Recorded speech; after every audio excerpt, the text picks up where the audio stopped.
ጌታ ይባረክ። መኃልየ ዘሰሎሞን እንግዲህ ከምዕራፍ 1 ጀምረን እናያለን። ከዛ በፊት መግቢያውን እንመልከት። ጥቂት ነገር እንደ ኢንትሮዳክሽን ያየሁትን ነገር እሱን እንካፈልና ከዛ በኋላ በቀጥታ ወደ ምዕራፍ 1 እናልፋለን። 4 ምዕራፎችን ስለምናይ ጌታ ይረዳኛል። ፈጠን እያልኩኝ ለመሄድ እሞክራለሁ። እንግዲህ መኃልየ ሰሎሞን መግቢያውን ስንመለከት ከስያሜው ስንነሳ መኃልየ ማለት ከመዝሙሮች መካከል በጣም ውብ የሆነ መዝሙር ማለት ነው። የዕብራይስጥ ትርጓሜው እንደዛ ማለት ነው። መኃልየ ማለት ልክ የነገስታት ንጉስ እንደማለት፣ የጌቶች ጌታ እንደማለት፣ የመዝሙሮች መዝሙር፣ ከመዝሙሮች መካከል በጣም ውብ የሆነ መዝሙር ማለት ነው። መኃልየ ማለት ጸሐፊው ንጉስ ሰሎሞን መሆኑ ግልጽ ነው። በልዩ ልዩ ምክንያት ስፍራዎች ስሙ ተጠቅሶ እናገኛለን። እንግዲህ መዝሙሩ በእግዚአብሔርና በእስራኤል እንዲሁም በክርስቶስና በቤተክርስቲያን መካከል ያለውን ፍቅር የሚያመለክቱ ምሳሌዎችን የያዘ ነው። ግን ዋና ሐሳቡ የኪዳን ፍቅር ነው። አሁን መኃልየን ሲያጠኑ ሰዎች በሁለት አቅጣጫ ጽንፍ ይወጣሉ። አንደኛው አንድ ጽንፍ ይዛል፣ ሌላኛው ደግሞ የዛን ተቃራኒ ጽንፍ ይዛል። አንደኛው ጽንፍ ምንድነው? በቃ መጽሐፉ ምንም ስለ ሰው አይናገርም። መጽሐፉ በአጠቃላይ ተምሳሌታዊ መጽሐፍ ነው። ወይ በእግዚአብሔርና በእስራኤል መካከል ስላለው ፍቅር ነው የሚያወራው፣ ወይ ደግሞ በቤተክርስቲያንና በክርስቶስ መካከል ስላለው ፍቅር ነው የሚያወራው ይላል። እውነት ነው። ይሄ ግን ብቻ አይደለም። ሌሎች ደግሞ አይ ምንም ስለ ቤተክርስቲያንና ስለ ክርስቶስም አይደለም፣ ስለ እስራኤልና ስለ እግዚአብሔርም አይደለም፣ መዝሙሩ በወንድና በሴት መካከል ስላለ ፍቅር ብቻ ነው የሚያወራው የሚሉ አሉ። እውነት ነው፣ ግን ብቻ አይደለም። ስለዚህ ዛሬ የምናጠናው ባላንሱን ተከትለን ነው ማለት ነው። ዋና ሐሳቡ ስለ ኮቨናንት ላቭ ወይም ደግሞ ስለ ኪዳን ፍቅር ነው የሚያወራው። እንደ ማንኛውም የመጽሐፍ ቅዱስ ክፍል አሁናዊ የሆነውን በወቅቱ የተከሰተውን ሁኔታ ይነግረንና ደግሞ ወደፊት መጻኢውን ደግሞ ተስፋ ያሳየናል። ወደፊት ሊሆን ያለውን ነገር ደግሞ በትንቢት መልክ ያመላክተናል ማለት ነው። ከዚህ በፊት የነበሩትን የመጽሐፍ ቅዱስ ክፍሎችም ስናጠና በጊዜው የተከሰቱ ታሪኮችን እያጠናን ነበር አይደለ? የታሪክን መጽሐፍት 12 የታሪክ መጽሐፍት ስናጠና በወቅቱ የተከሰቱ ክስተቶችን እያየን አደሴም ታይም ደግሞ እነዛ ክስተቶች ውስጥ ክርስቶስን እያየን አሻግረን እየተመለከትን ነበር የመጣ ነው። የመኃልየ መጽሐፍም ከዛ በምንም የተለየ አይደለም። እዚህ ቦታ ላይ የተፈጠረ አሁናዊ ክስተት አለ። በጊዜው የተፈጠረ በወንድና በሴት መካከል፣ በአንድ ወንድና በአንዲት ሴት መካከል የነበረ የኪዳን ፍቅር አለ እና ያንን የኪዳን ፍቅር ተከትለን ስንሄድ ግን እንደ ጥላ ሆኖ ምን ያሳየናል? ክርስቶስና ቤተክርስቲያንን ያሳየናል ማለት ነው። ስለዚህ ባላንሳችንን ጠብቀን ልናይ ያስፈልጋል። የመኃልየን መጽሐፍ ስናጠና በኪዳን ውስጥ ስላለ ፍቅር ብቻ ሳይሆን በኪዳን ውስጥ ስላለ መፈላለግ ደግሞ ይነግረናል። አይገርማችሁም? ባል ለሚስቱ ስላለው ዲዛየር፣ ሚስት ለባሏ ስላላት ዲዛየር፣ ስለ መፈላለግ ደግሞ ያሳየናል። ስለ ትዳር ውበት ያሳየናል። ለፍቅር አጋር ስለመሰጠት፣ ስለ ዲቮሽን ዲቮትድ ስለመሆን ያሳየናል። እግዚአብሔር በኪዳን ውስጥ ያለ ፍቅርን ወዳጆቼ ውብ አድርጎ መልካም አድርጎ ፈጥሮታል እንጂ ነውር አላደረገውም፣ አላስነወረውም።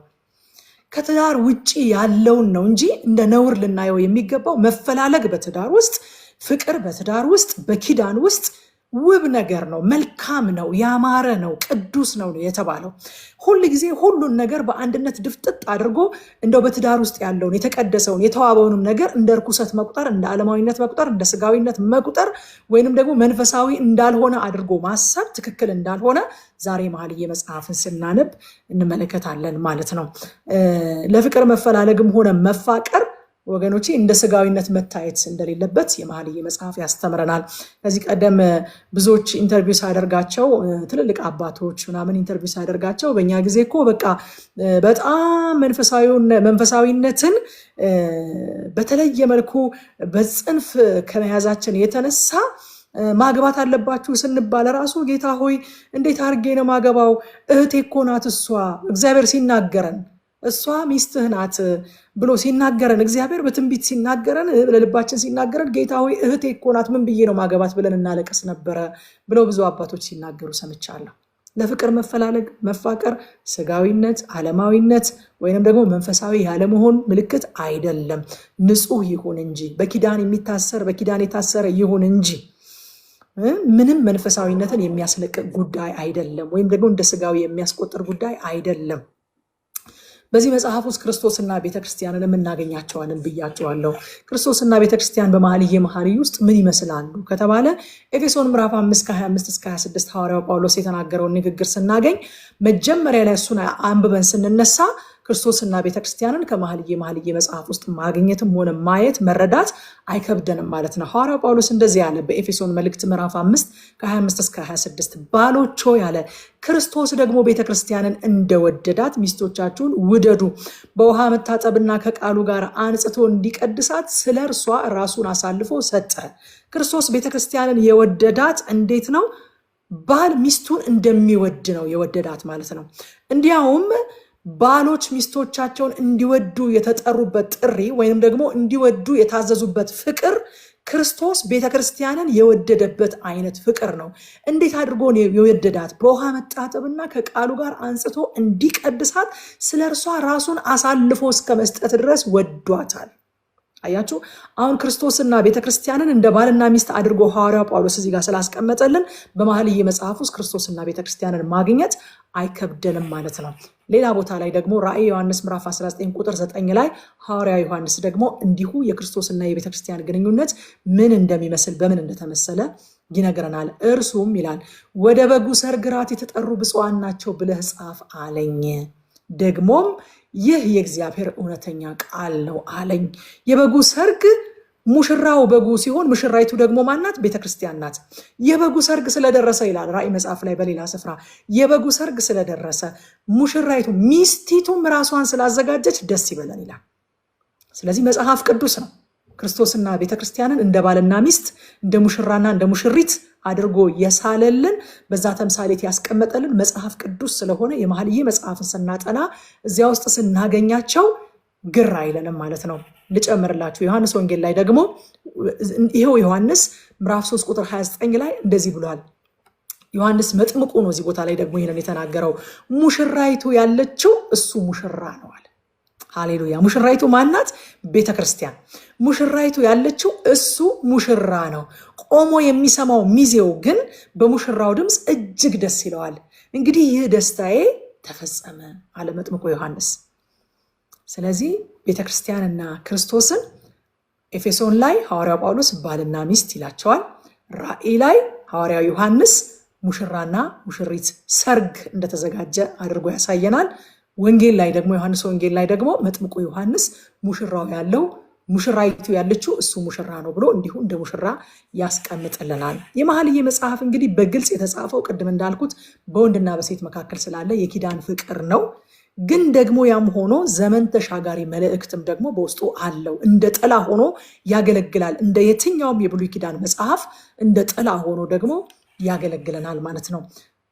ስለ ትዳር እንግዲህ ከዚህ መጽሐፍ ላይ በጣም በርካታ ትምህርቶችን ልንቀስም እንችላለን። ትዳር ከሁለት ሰዎች መተሳሰር ያለፈ ተምሳሌታዊነት እንዳለው ከዚህ መጽሐፍ ክርስቶስና ቤተክርስቲያንን ስናገኝ መረዳት እንችላለን። ሐዋርያው ጳውሎስም ቅድም እንደተናገረ የትዳርን ሚስጥር ሲናገር እንደውም ሐዋርያው ጳውሎስ ኤፌሶን 5 ላይ ሄዳችሁ ሰፋ አድርጋችሁ ብታነቡት ክፍሉን ስለ ትዳር ምስጢርነት ሲናገር እኔ ግን እላለሁኝ ይልና በክርስቶስና በቤተ ክርስቲያን መካከል ስላለ ግንኙነት ነው ትዳር የሚያሳየው ብሎ የትዳርን ትርጉም በአንድ ወንድና በአንድ ሴት መካከል ካለ ግንኙነት ያለፈ መሆኑን ተምሳሌታዊነቱ ከዛ የዘለለ መሆኑን ያስገነዝበናል። መኃልየ በሶሎሞን መጽሐፍ ላይም የምናገኘው ይሄንን ነው።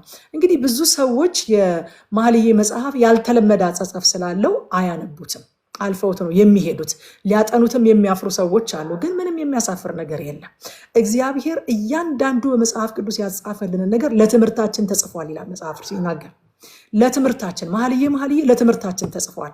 ምን ሊያስተምረን? ስለ ፍቅር፣ ስለ ንጹህ ፍቅር፣ በኪዳን ስለታሰረ ፍቅር፣ በትዳር ውስጥ ስላለ ንጹህ መፈላለግ፣ ቼዝ ስለማድረግ የትዳር አጋርን ቼስ ስለማድረግ ሁል ጊዜ የትዳር አጋርን ፍቅርን ትዳርን አላይቭ አድርጎ ስለመያዝ ያስተምረናል። ስለ ፕራክቲካል ስለ ፍቅር ህይወት፣ ስለ ንጽህና ያስተምረናል። ስለ ኪዳን ያስተምረናል። ከዛ ባሻገር ደግሞ ስለ ቤተክርስቲያንና ስለ ክርስቶስ ደግሞ አሻግሮ ያሳየናል። ስለዚህ የመኃልየ መጽሐፍ እጅግ በጣም የሚጠቅም ነው። ለዛሬ ህይወታችን እጅግ በጣም ይጠቅመናል።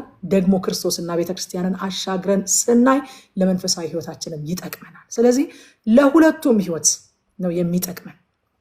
ለስጋዊ ህይወታችንም ይጠቅመናል፣ ለመንፈሳዊ ህይወታችንም ይጠቅመናል የመኃልየ መጽሐፍን ማጥናታችን። ስለዚህ ይህንን ያህል ስለ መኃልየ መጽሐፍ ካልኳችሁ በቀጥታ ወደ ምዕራፍ 1 ገባለሁ። መኃልየ ምዕራፍ 1 ላይ ስንመጣ ቁጥር 1 እስከ 2 ድረስ እንደዚህ ይላል። ከሶሎሞን መዝሙሮች መካከል በጣም ውብ የሆነው መዝሙር ብሎ ነው የሚጀምረው ራሱ አዲሱ ትርጉም። ከሶሎሞን መዝሙሮች መካከል በጣም ውብ የሆነው መዝሙር። ከዛ ሙሽራይቱ እንዲህ ትላለች፣ ፍቅርህ ከወይን ጠጅ ይልቅ ጣዕም ያለው ስለሆነ ከንፈሮችህ ይሳሙኝ ትለዋለች። አዲሱ ትርጉም ማለት ነው። ይሄ ከሶሎሞን መዝሙሮች መካከል በጣም ውብ የሆነው መዝሙር የተጻፈው ስለ ፍቅር ነው። አይገርማችሁ? ከመዝሙር ሁሉ የሚበልጥ መዝሙር የተባለው ስለ ፍቅር የተዘመረ መዝሙር ነው። ለምን ካላችሁ አንደኛ ቆሮንቶስ ምዕራፍ 13 ላይ ሐዋርያ ጳውሎስ እንደሚናገረው ሁሉ ነገር ያልፋል፣ ፍቅር ግን ለዘላለም ጸንቶ ይኖራል። በጣም ውብ የተባለው መዝሙር የተጻፈው ስለ ፍቅር ነው። ከዛ በኋላ ሙሽራይቱ የምትለውን እናገኛለን። ፍቅርህ ከወይን ጠጅ ይልቅ ጣዕም ያለው ስለሆነ ከንፈሮችህ ይሳሙኝ ትላለች። አያችሁ፣ በሙሽራይቱና በሙሽራው መካከል ያለው ቀዳሚው ግንኙነት የፍቅር ግንኙነት ነው። ቀዳሚው ግንኙነት ትኩረት ሊሰጠው የሚገባው ፋውንዴሽኑ፣ መሰረቱ፣ የግንኙነታቸው የሪሌሽንሽፓቸው መሰረቱ ፍቅር ነው እንጂ ዲዩቲ አይደለም፣ ስራ አይደለም መሰረቱ። ስለዚህ አስቀድማ ሙሽሪት የምታወራው ሙሽራው ሊያደርግላት ስለሚገባው ነገር አይደለም፣ ወይንም ደግሞ ስለ ኃላፊነቷ እሷ ማድረግ ስለሚገባት ነገር አይደለም። በሙሽሪትና በሙሽራው መካከል ያለው ግንኙነት መሰረቱ ፍቅር ነው። ሌላው ነገር ሁሉ በፍቅር ላይ ነው የሚገነባው። አያችሁ? ስለዚህ ቅድሚያ ሰጥታ የምትናገረው፣ ቅድሚያ ሰጥታ የምታነሳው ስለ ፍቅራቸው ነው። ስለ ፍቅራቸው ምን ትላለች? ፍቅር ከወይን ጠጅ ይልቅ ጣዕም ያለውን። እንደምታውቁት ወይን በመጽሐፍ ቅዱስ የደስታ ምሳሌ ነው። ምን እያለችው ነው? ፍቅርን ከወይን ጠጅ ይበልጣል። ምን ማለቷ ነው? ከአንተ ጋር መሆን፣ በአንተ ህልውና፣ በአንተ መገኘት ዙሪያ መሆን በምድር ላይ ካለ ከየትኛውም አስደሳች ነገር በላይ ደስ ያሰኛል እያለችው ነው። ደስ ያሰኛል እያለችው ነው። ካስታወሳችሁ መዝሙርን ስናጠና መዝሙር 16 ቁጥር 11 ላይ እንደዚህ የሚል ቃል አይተናል። የህይወትን መንገድ ታሳየኛለህ፣ በአንተ ፊት ሙሉ ደስታ አለ። ብዙ አይነት ደስታ ሊኖር ይችላል፣ በአንተ ፊት ግን ሙሉ ደስታ አለ አለና ሙሉ ብቻ አይደለም፣ በቀኝህ የዘላለም እርካታ ይገኛል። ሃሌሉያ! ጊዜያዊ ሳይሆን ፓርሻል ሳይሆን ሙሉና ዘለዓለማዊ ደስታና እርካታ በአንተ ፊት ነው ያለው ይላል። ይቺ ሴት ሙሽራዋን እንደዛ እያለችው ነው። ከወይን ጠጅ ይልቅ ወይን ጠጅና የመሳሰሉት ነገሮች በምድር ላይ ለሰው ልጆች ደስታን ፕሮሚስ የሚያደርጉ በጣም በርካታ ነገሮች አሉ። ግን ከአንተ ጋር መሆን እነዚህ ነገሮች ሁሉ ከሚሰጡት ደስታ የሚበልጥ ደስታ ይሰጣል እያለችው ነው። ወደ አዲስ ኪዳን ስንመጣ ደግሞ ጴጥሮስ እኔና እናንተን እንደዚህ ብሎናል። ይህንን ጥቅስ በጣም ነው የምወደው። እመኑኝ፣ በእውነት በእውነት በጣም በተለየ ሁኔታ ነው የምወደው ይህንን ጥቅስ። አንደኛ ጴጥሮስ ምዕራፍ 1 ቁጥር 8 አዲሱ መደበኛ ትርጉም እንደዚህ ይላል፣ እርሱንም ሳታዩት ትወዱታላችሁ። አይገርማችሁም? አይገርማችሁም? እዚህ ውስጥ ጌታን በአካል የሚያውቀው ሰው አለ? በምድር ሲመላለስ ጌታን የተመለከተው ሰው አለ? አላየነውም እኮ አንዳችንም በስጋ አይናችን ጌታን አላየነውም። ግን ጌታን ወደን እኮ ነው በየምሽቱ እንደዚህ ተሰባስበን ቃሉን የምናጠናውና ስለሱ የምንነጋገረው። ሳታዩት ትወዱታላችሁ። ምን አይነት ፍቅር ነው? ሳታዩት ትወዱታላችሁ። አሁን ባታዩትም በእርሱ ታምናላችሁ። ሳታዩት መውደድ ብቻ ሳይሆን በእርሱ ታምናላችሁ። ከዛስ መግለጽ በማይቻልና ክብር በሞላበት ሐሴት ደስ ብሏችኋል ይላል። ሃሌሉያ! እኔ አይቼው አላቅ፣ በስጋ አይኔ አይቼው አላቅ፣ እንደ ሐዋርያቶቹ በእጄ አልዳሰስኩት፣ አብሬው አልበላው፣ አብሬው አልተጓዝኩ፣ አብሬው አልተቀመጥኩ፣ ግን ሳላየው ወደዋለሁ፣ ደግሞስ ሳላየው አምነዋለሁ። ከዛስ ከፍቅሬና ከእምነቴ የተነሳ መግለጽ በማልችለው ክብር በሞላበት ሐሴት ደስ ይለኛል። ይሄ ነው የክርስቶስ ፍቅር ማለት። ሃሌሉያ! ልትገልጹት አትችሉም። እንዴት ነው ደስ የሚልሽ ብትባይ ወግዬ መግለጽ ትችላለሽ ወይ? ነው አየ ትችላለሽ መግለጽ? አልችልም። በቃ ራሱ ያ ሰው ቀምሶ ኤክስፒሪየንስ አድርጎ ይድረስበት እንጂ ደስ ይላል ከማለት ውጭ ነው የምልለው እችላለሁ። ሐሴት አደርጋለሁ ብዬ ልነግረው ነው እንጂ የምችለው ያ ሐሴት ምን አይነት ሐሴት እንደሆነ በምን ላቀምሰው እችላለሁ? በምን ስላስረዳው እችላለሁ? የክርስቶስ ፍቅር ማለት እንደዛ ነው። ሳታዩት ትወዱታላችሁ፣ ባታዩትም በእርሱ ታምናላችሁ። ያ ብቻ አይደለም፣ መግለጽ በማይቻል ከዛስ ክብር በሞላበት ሐሴት ደስ ብሏችኋል ይላል። ወገኖቼ መኃልየ መጽሐፍን ስናነብ እንደው በቃ እንዲቀርልን በእያንዳንዱ መጽሐፍ እንዲቀርልን የምንወደውን ነገር አስቀድመን ለጌታ ነግረነው አይደል የምንጀምረው። እንዲቀርልን የምንፈልገው ነገር ለጌታ ብንነግረው ብዬ ዛሬ የማስበው ነገር ያ ሮሜ ምዕራፍ 5:5 ላይ ያለው ቃል በቃ የእግዚአብሔር ፍቅር በመንፈስ ቅዱስ በልባችን ስለፈሰሰ ስለዚህ ተስፋ አያሳፍርም የሚለው ማለት ነው። የእግዚአብሔር ፍቅር ከመቼውም ጊዜ በላይ በልባችን እንዲፈስ ይህንን መጽሐፍ ስናጠና የክርስቶስ ፍቅር ከመቼውም ጊዜ በላይ በልባችን እንዲፈስ እንዲያጥለቀልቀን በኋላ ላይ እንደምንመጣበት ምዕራፍ 2 ላይ እኔ ከፍቅሩ የተነሳ ታምሜያለሁ ትላለች። በኋላ ላይም ካገኛችሁት ውዴ ንገሩት ከፍቅሩ የተነሳ መታመሜን ትላለች። በጌታ በኢየሱስም ከጌታ ፍቅር የተነሳ መታመም ይሆንልን። በቃ ካላገኘሁት ጤንነት እስከማይሰማኝ ድረስ ቃሉን ካላነበብኩኝ ፊቱን ካላየሁኝ ካላመለኩት ካልዘመርኩለት ካላገለገልኩት ስለሱ ካላወራው ስለሱ ካልመሰከርኩ ያመመኝ እስከሚመስለኝ ድረስ ማለት ነው። ከፍቅሩ የተነሳ ታምሜያለሁ። እስኪ አጽናኑኝ አበረታቱኝ፣ በእንኮይ በዘቢብ አጽናኑኝ አበረታቱኝ ትላለች። በጌታ በኢየሱስም በዚህ ፍቅር መነደፍ፣ በዚህ ፍቅር መጥለቅለቅ፣ በዚህ ፍቅር መነካት ይህንን 8 ምዕራፍ አንብበን ስንጨርስ ዛሬ ቅዳሜ ማታ እንደጀመርነው ሆነን አንጨርስም። ሰኞ ማለዳ ወደ ስራችን፣ ወደ ትምህርታችን፣ ወደ አገልግሎታችን ወደምንሄድበት ስፍራ ስንሄድ አርብ ከወደድነው ይልቅ ጌታን ወደነው። ፍቅሩ በልባችን ፈሶ የወጣትነት የልጅነት የጮኝነት ፍቅራችን ታድሶ እንድንሄድ በጌታ በኢየሱስ ክርስቶስ ስም ይህንን ጸለይኩኝ። አሜን። እግዚአብሔር ይህንን ያደርግልን። ወዳጆቼ ለምንድን ነው እንደዚህ ያልኳችሁ? ክርስትና የሆነ ስርዓትን የመደጋገም ህይወት አይደለም። የሆነ ስርዓት ተቀምጦ ቆይ ከዚህ እስከዚህ ሰዓት መጸለይ፣ ከዚህ እስከዚህ ሰዓት ቃል ማንበብ፣ ከዚህ እስከዚህ ሰዓት ቤተክርስቲያን መሄድ፣ ከዚህ እስከዚህ ሰዓት ቅዱሳንን መጎብኘት፣ ከዚህ እስከዚህ ሰዓት መማለድ፣ ከዚህ እስከዚህ ሰዓት የውጊያ ጸሎት ምናምን ብለን የሆነ ስርዓት አስቀምጠን ስርዓት ጥሩ እኮ ነው፣ ግን ያንን ስርዓት ኤጌን ኤንድ ኤጌን የመድገም ህይወት አይደለም ክርስትና አይደለም። በጌታ ደስ እያለን በመገኘቱ ሐሴት እያደረግን የምንኖረው የፍቅር ግንኙነት ነው። ታውቃላችሁ ክርስትና የፍቅር ግንኙነት እንደሆነ። ኢየሱስ ሰራተኞች ፈልጎ እንዳልመጣ ታውቃላችሁ። ኢየሱስ መስቀል ላይ የዋለው ጠንካራ ሰራተኞች ፈልጎ ሳይሆን ከፍቅር የተነሳ ነው። የወደዳቸውን እስከ መጨረሻ ድረስ ወዶ ነው። ሃሌሉያ። ውዴ በእኔ ላይ ያለው ዓላማ የአሰሪና ሰራተኝነት አይደለም። ውዴ በእኔ ላይ ያለው ዓላማ ፍቅር ነው አለች። ወደ ወይን ጠጅ ቤቱ አገባኝ አለችና ውዴ በእኔ ላይ ያለው ዓላማ ፍቅር ነው። እግዚአብሔር በእኔና በእናንተ ላይ ያለው ግልጽ ዓላማ ፍቅር ነው። ወደኛ ያመጣው ፍቅር ነው። ልጁን ያሰጠው ፍቅር ነው። አንድ ልጁን እስኪሰጥ ድረስ ወዷል ነው የሚለው። ዓለሙን እንዲሁ ወዷል ነው የሚለው። ስለዚህ ፍቅር ዋናው ነገር ነው፣ መሰረት ነው። ልክ ቁጥር 1 ላይ መጀመሪያ ሙሽራይቱ አፏን ስትከፍት ስለ ፍቅር ነው ያወራችሁ እንዳልኳችሁ። ለምን? ፋውንዴሽኑ ፍቅር ነው። ጤናማ ትዳር የሚመሰረተው በምን ላይ ነው? በፍቅር ላይ ነው። መጀመሪያ ፍቅርን መሰረቱ አድርጎ ነው ከዛ በኋላ ስለ ሌሎች ነገሮች የሚግባባው፣ ስለ ሌሎች ነገሮች የሚጠናናው፣ የሚነጋገረው፣ የሚጸልየው ከዛ በኋላ ነው። መጀመሪያ ግን አትራክሽን ያስፈልጋል እኮ። አትራክሽን መጽሐፍ ቅዱሳዊ ነው፣ ያስፈልጋል መጀመሪያ። ስለዚህ እቺ ሴት በሙሽራ አትራክትድ መሆኗን በመናገር ነው የጀመረችው። ስትጀምር ራሱ ክርስትና እንደዛ ነው። በክርስቶስ አትራክትድ እየሆነን እየወደድ ነው እያፈቀር ነው። እርሱ እኛን አስቀድሞ ስለወደደን እኛም ደግሞ መልሰን እየወደድ ነው የምንኖረው የፍቅር ግንኙነት ነው እንጂ ክርስትና ስራ አይደለም። ክርስትና የሆነ ስርዓትን መደጋገም አይደለም። ቁጥር 3 እንደዚህ ይላል። እንደዚህ ያለችው በአዲሱ ትርጉም፣ ያኛውን የቀድሞውን ትርጉም ቅድም ስላነበብኩላችሁ በአዲስ ትርጉም ደግሞ ልንገራችሁ። እንደዚህ ትለዋለች። ሙሽሪት ናት የምትናገረው። ቁጥር 3ን የምትቀባው ሽቱ መልካም መዓዛ አለው አለችው። የምትቀባው ሽቱ መልካም መዓዛ አለው። ስምህን መጥራት ሽቱ እንደ መርጨት ነው፣ ቆነጃጀትም የሚያፈቅሩህ ስለዚህ ነው አለችው። አይገርማችሁም? ምን እያለች ነው? ስሙ እንደ ሽቱ ነው አለች። ከዛስ ስጠራው ደግሞ ሽቱ እንደ መርጨት ነው። ሃሌሉያ።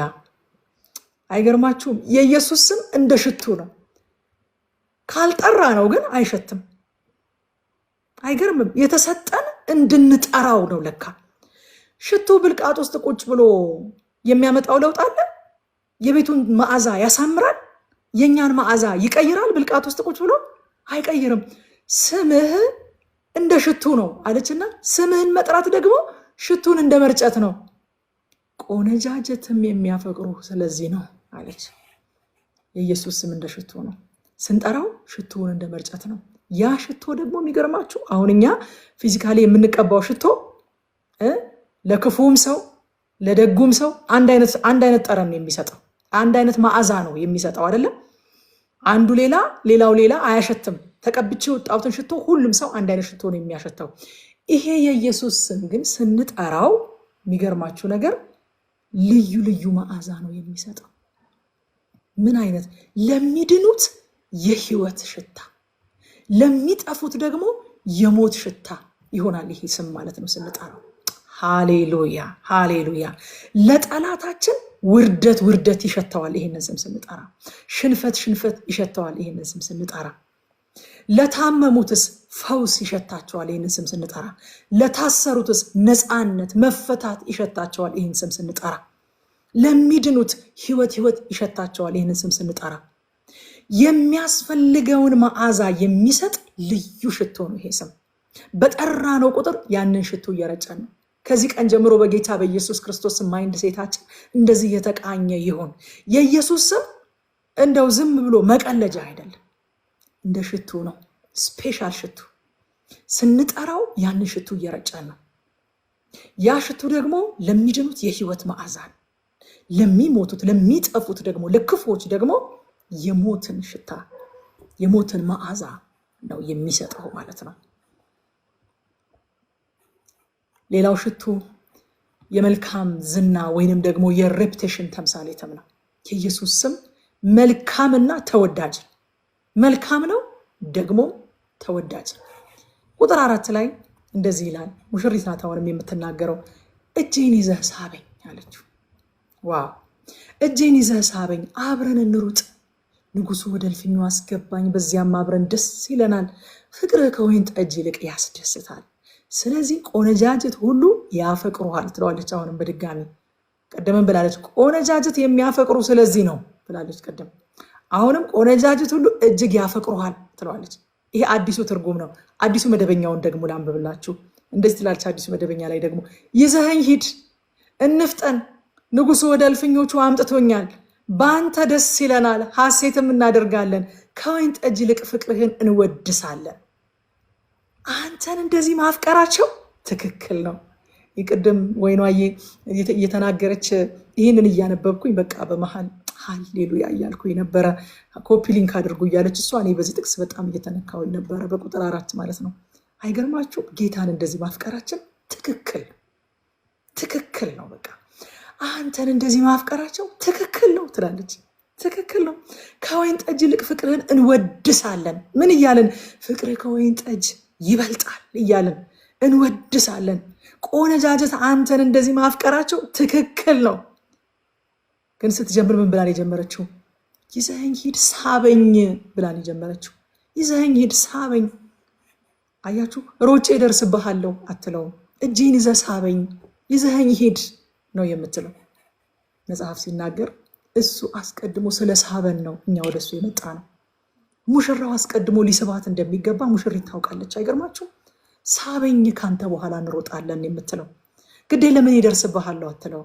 አንተ ስትስበኝ ነው እኔ ካንተ ኋላ መሮጥ የምችለው። አንተ ሳበኝ።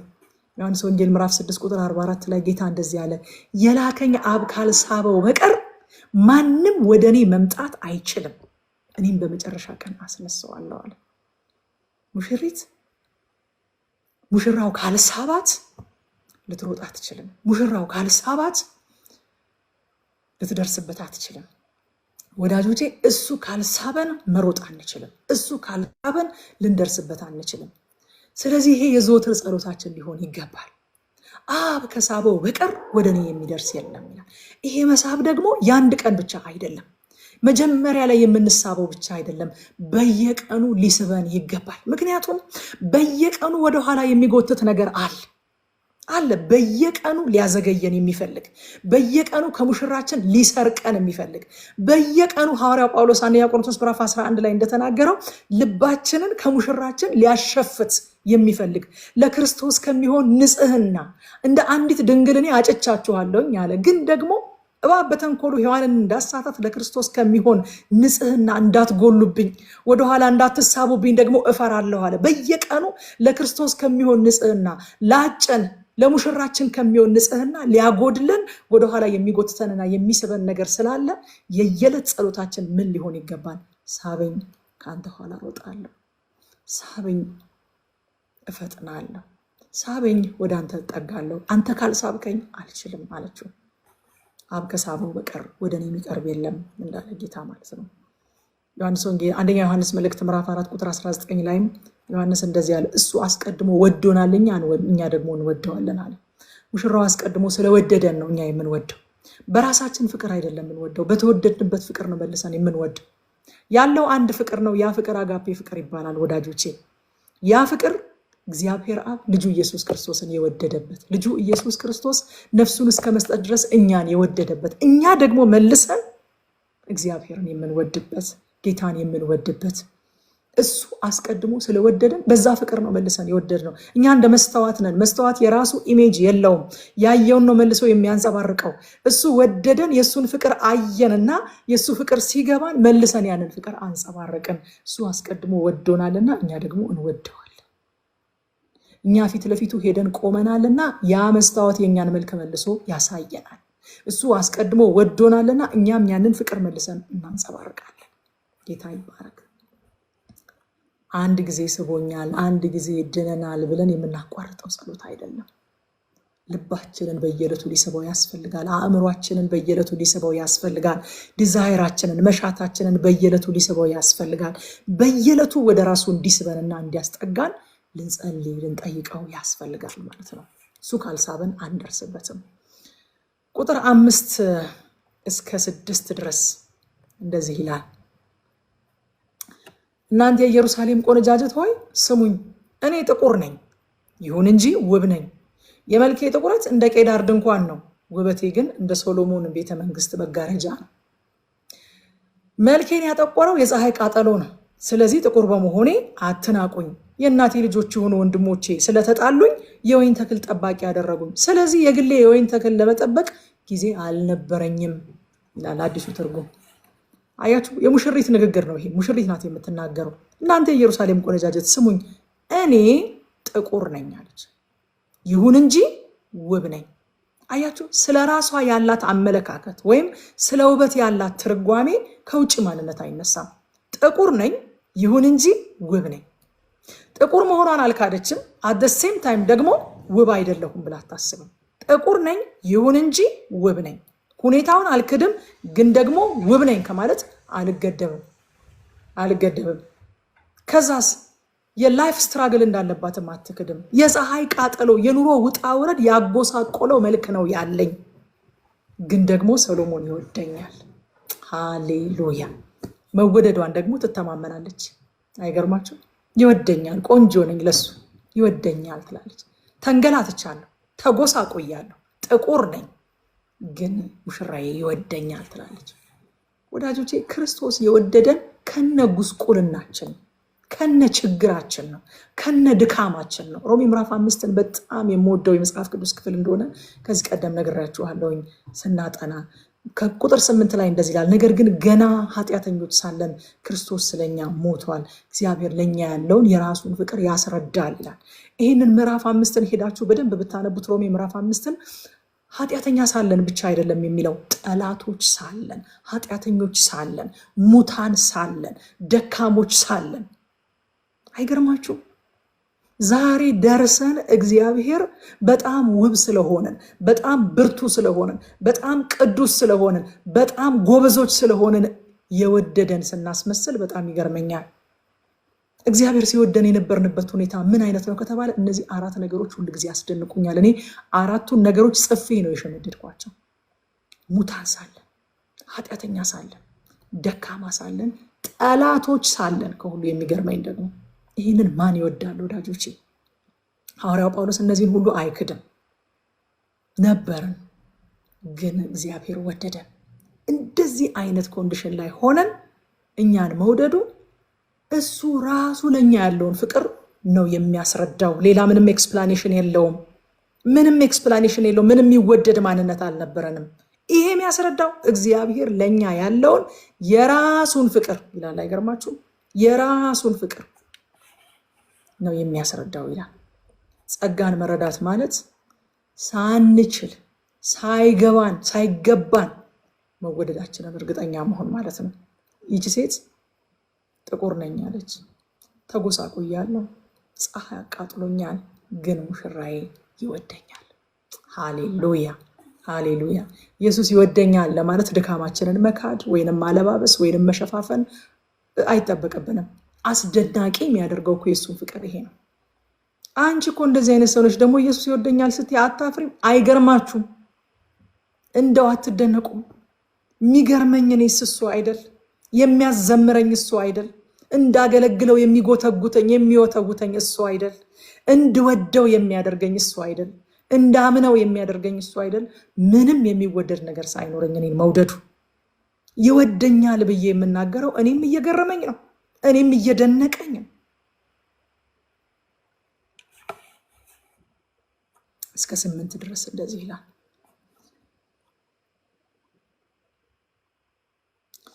ውዴ ሆይ እስኪ ንገረኝ ትላለች።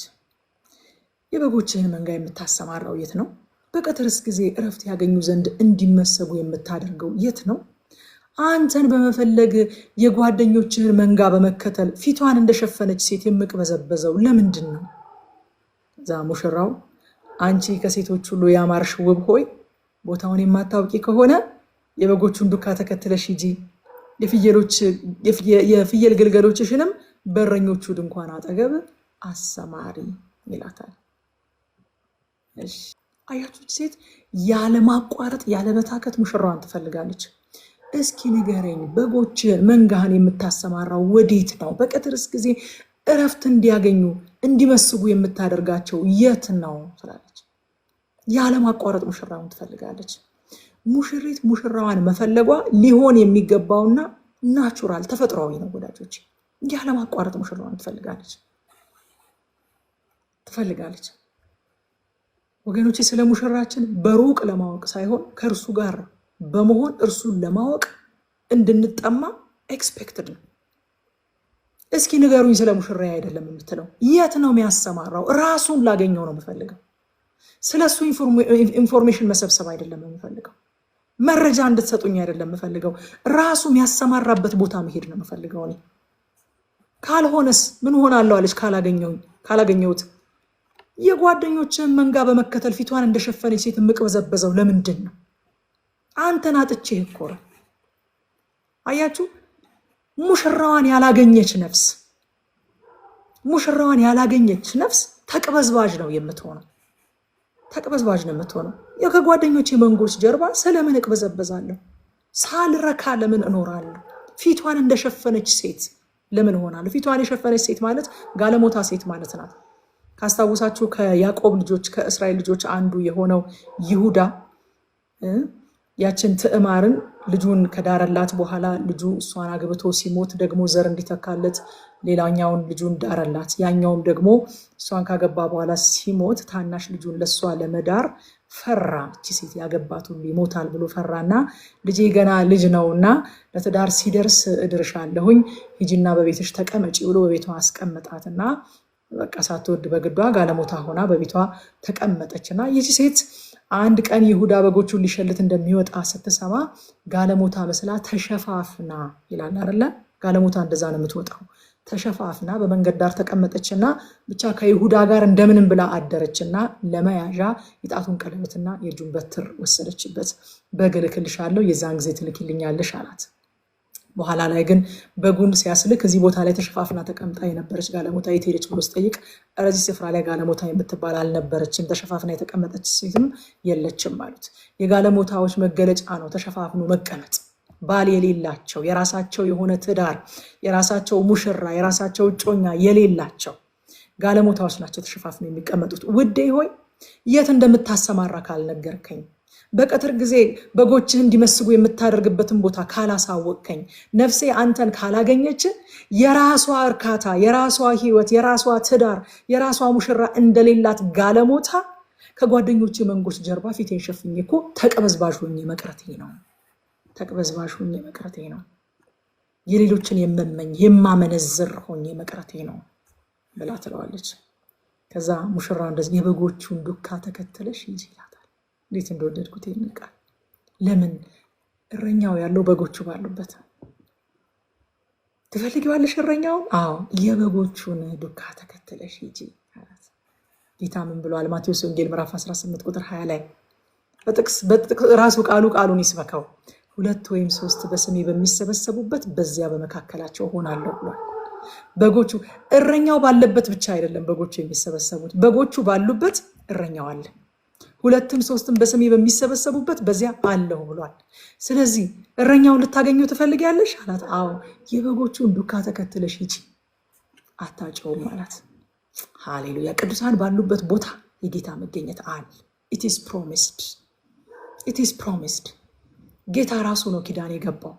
እናንተ ባላችሁበት እኔ አለሁኝ፣ በስሜ በምትሰበሰቡበት እገኛለሁኝ ብሏል። ስለዚህ ዱካቸውን የበጎቹን ተከተለሽ ሂጂ ትደርሽበታለሽ ይላታል። ቁጥር 9 እስከ 10 ውዴ ሆይ የፈርዖንን ሰረገሎች በሚስቡ ፈረሶች መካከል ያለችውን ውብ ባዝራ ትመስያለሽ ይላታል። እያደነቃት ነው። የጉንጮችሽ ውበት እንደከበረ ሉል ነው፣ አንገትሽን በእንቁ ጌጥ የተዋበ ነው። ቁጥር 11 እኛ ግን የብር ፈርጥ ያለው የወርቅ ጌጥ እንሰራልሻለን ይላታል። አያችሁ፣ እሷ ብቻ ሳትሆን እሱም ያደንቃታል፣ እሱም ፍቅሩን ይገልጽላታል። አስውብሻለሁ ደግሞ ጨምሬ ይላታል። አስውብሻለሁ። ልክ ክርስቶስ ቤተክርስቲያንን ያስውባታል እንዳልነው ቅድም ኤፌሶን ላይ ያደንቃታል። በእሷ ደስ ይለዋል፣ በውበቷ ደስ ይለዋል፣ ይወዳታል፣ ፍቅሩን ይገልጽላታል። ከጌታ ጋር ያለን ግንኙነት እንደዚህ እንደሆነ እንደው አስባችሁ ታውቃላችሁ? ሁል ጊዜ እኛ ብቻ ፍቅራችንን እንደምንገልጽለት፣ እኛ ብቻ እንደምናደንቀው ነው የምናስበው። እሱም ይወደናል ወዳጆቼ። እንደውም አስቀድሞ የወደደን እሱ ነው። ሙሽራው ሙሽሪቱን ምን ያደርጋታል? ያደንቃታል፣ አድማየር ያደርጋታል። ትኩረት ሰጥቶ ደግሞ ለእያንዳንዱ ፓርትስ ኦፍ ሄር ቦዲ፣ አይገርማችሁ? ለእያንዳንዱ የሰውነቷ ክፍሎች ትኩረት ሰጥቶ ነው የሚያደንቃት። ወደ በኋላ ላይ እንመጣበታለን። እየመሰላት የፈርዖንን ሰረገሎች የሚስቡ ፈረሶች አሉ፣ በእነሱ መካከል ያለችውን ውብ ባዝራ ትመስያለሽ፣ የጉንጮችሽ ውበት፣ ከዛ ደግሞ አንገትሽ እያለ ያደንቃታል። ወዳጆቼ የመኃልየ መጽሐፍ አካላዊ መንፈሳዊም ትምህርት ነው ያለው ብያቸዋለሁ። የትዳር አጋራችሁን ታደንቃላችሁ? ትኩረት ትሰጣላችሁ? መጽሐፍ ቅዱሳዊ እንደሆነስ ታውቃላችሁ? መጽሐፍ ቅዱሳዊ ቢሆን እግዚአብሔር እንድንማር ባይፈልግ ባልጻፈልን ነበር። ታደንቃላችሁ ማለት ጌታ ይባርክህ አንተ በጣም የተባረክ ሰው ነህ ትሉታላችሁ ማለት ብቻ አይደለም። ወንድሞች ጌታ ይባርክሽ አንቺ በእውነት የተባረክሽ ሴት ነሽ፣ በቃ አንቺ እግዚአብሔርን የምትፈሪ ነሽ ብቻ ማለት አይደለም። ጉንጮችሽ ይላታል። ጉንጮችሽ ፊዚካሊ እያንዳንዱን አካሏን እየጠራ ጉንጮችሽ ያማሩ ናቸው፣ አንገትሽ ያማረ ነው እያለ ይጠራታል። ስጋዊነት አይደለም፣ ዓለማዊነት አይደለም። ከዚህ ውስጥ የምናገኘው ትምህርት ለአሁን ህይወታችንም የሚረባን ነው፣ የሚጠቅመን ነው። ሪሌሽንሺፓችን ለትዳራችን የሚጠቅመን ነው። ያላገባችሁም ይጠቅማችኋል፣ የሚጠቅመን ነው። ደግሞም ደግሞ በክርስቶስና እኛ ያለንን ግንኙነትም የሚያሳይ ነው። እኛ ብቻ አይደለንም የምንወደው፣ እንደውም አስቀድሞ የወደደን እሱ እኮ ነው አይደለ? አንድ ጊዜ ወዶናልና ከዛ በኋላ ፍቅሩን የማይገልጽልን፣ ከዛ በኋላ ምንም በቃ ስለኛ ግድ የሌለው አድርገን ልናስብ አይገባም።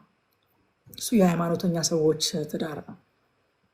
ሃይማኖተኛ ሰዎች ቤተክርስቲያን ሁሉ ተካሰው ይሄዱና የትዳር አማካሪዎች ጋር እንደው አንድም ቀን ፍቅሩን አይገልጽልኝም፣ መጽሐፍ እኮ ባል ሚስቱን ይውደዳት ይላልና አንድም ቀን ፍቅሩን አይገልጽልኝም ብላ ስትላሉ ምን አላት? እንዴ ምን ነው የተጋባን ቀን ነግሬያት የለም ወይ እንደምወዳት አላሉ። እነዚህ ሙሽሮች ግን ቁጥር 1 ላይ ብቻ አይደለም እስከ መጨረሻው እስከ ቁጥር 11 ድረስ ፍቅራቸውን ሲገላለጡ እናያቸዋለን። ጉንጭሽ ይላታል። የሆነ ቀን ይነሳና ጉንጭሽ እንዴት ነው የሚያምረው እንጂ የተከፈለ ሮማን እኮ ነው የሚመስለው። አንገትሽ እንዴት ነው የሚያምረው ይላታል በድንገት ተነስቶ ማለት ነው። መጽሐፍ ቅዱሳዊ ነው። መጽሐፍ ቅዱሳዊ ነው። ሁሉ ጊዜ ኢግናይት እንድታደርጉት ይፈልጋል እግዚአብሔር። ትዳራችሁን፣ ቤታችሁን ቼዝ እንድትደራረጉ አድማየር እንድትደራረጉ እግዚአብሔር ይፈልጋል። እሱ ወዶናል፣ እኛም እንወደዋለን። እኛ ፍቅራችንን እንደምንገልጽለት እሱም ደግሞ ፍቅሩን ይገልጽልናል። ይወደናል፣ ጌታ ይወደናል ወገኖቼ፣ ዛሬም ይወደናል፣ ዛሬም ይወደናል። ፍቅር በሁለቱም በኩል መፈለግን፣ ማድነቅን፣ ግድ መሰኘትን ይጠይቃል። በሁለቱም በኩል ከዛ ቁጥር 12 ላይ ሙሽራይቱ ከ12 እስከ 17 ድረስ እንደዚህ ይላል። ንጉሱ በድንክ አልጋው ላይ አረፍ ብሎ ሳለ የሽቶዬ መዓዛ ቤቱን ሁሉ ሞላ። ውዴ በጡቶቼ መካከል እንደሚያርፍ መዓዛው እንደተቋጠረ ከርቤ ነው። ውዴ አይንጋዲ ተብሎ በሚጠራው የወይን ተክል ቦታ እንደበቀለ የበረሃ አበባ ነው። ከዛ ሙሽራው ፍቅሬ ሆይ እንዴት የተዋብሽ ነሽ፣ እንዴትስ ያማርሽ ነሽ፣ አይኖችሽ እንደ ርግብ ውብ ናቸው ይላታል። ከዛ ሙሽራይቱ ውዴ ሆይ አንተም እኮ ውብ ነህ፣ እጅግም ደስ ታሰኛለህ። አልጋችንም እንደ ለምለም ሳር ደስ የሚያሰኝ ነው። የቤታችን ምሰሶ የሊባኖስ ዛፍ ነው፣ ጣራውም በጥድ እንጨት የተዋቀረ ነው ትለዋለች። አዲሱ ትርጉም ያነበብኩላችሁ። የሽቶዬ መዓዛ ንጉሱ በድንክ አልጋው ላይ አረፍ ብሎ ሳለ የሽቶዬ መዓዛ ቤቱን ሞላው የምትለው የሽቶዬ መዓዛ የምትለው ራሱ ንጉሱን ነው። ገብቷችኋል? ንጉሱ በድንክ አልጋው ላይ አረፍ ብሎ ሳለ ያ የሽቶዬ መዓዛ ንጉሱ ቤቱን ሁሉ ሞላው። ሃሌሉያ! የሽቶዬ መዓዛ የምትለው ራሱ ንጉሱን ከሙሽራዋ ጋር አብራ በመሆን ስላገኘችው ሐሴት ስላገኘችው እረፍት ትናገራለች። አብራው ታይም ስላሳለፈች ነው። አረፍ ብሎ ሳለ እሱም አብራው ታይም አሳልፏል። በቃ በጣም ብዙ ትዳሮች ይናጉና የትዳር አማካሪዎች ጋር ቤተክርስቲያን መጥተው ምንድነው ችግራችሁ ሲባል በቃ እኔ እኮ ወዳታለሁኝ ጊዜ የለኝም፣ ጊዜ ስለሌለኝ ነው። በቃ ለምን አትረዳኝም? እሷ ጊዜ የለኝም። አንድ ሰው ምን አለ? ጊዜ የሌለው ሰው ለምን ያገባል? ሚስቱን ለመውደድ ጊዜ ከሌለው፣ ለሚስቱ ፍቅሩን ለመግለጽ ጊዜ ከሌለው ለምን ያገባል? በቃ ጊዜ ሲኖረው ነው ሰው ማግባት ያለበት። አም ሲሪየስ። ጊዜ ሲኖረው ነው ሰው ማግባት ያለበት። ንጉሱ ጊዜ ነበረው ከሙሽራይቱ ጋር። ንጉስ እንግዲህ ቢዚ እኮ ነው አይደለ? ሀገር ይመራል፣ ህዝብ ያስተዳድራል፣ ብዙ ነገሮች ይቆጣጠራል። ግን ከዛ ላይ ንጉሱ በድንክ አልጋው ላይ ከሙሽሪት ጋር አረፍ ብሎ ነበረ። ይደናነቁ ነበረ ጊዜ ወስደው። ጊዜ የሌለው ሰው ለምን ያገባል? ጊዜ ይወስዱ ነበረ፣ አብረው ጊዜ ያሳልፉ ነበረ። ከዛ በመገኘቱ ንጉሱ በመገኘቱ መዓዛው ቤቱን ሞላው ትላለች። ይሄ ሽቶዬ፣ ይሄ ሙሽራዬ መዓዛው ቤቱን ሞላው ትላለች።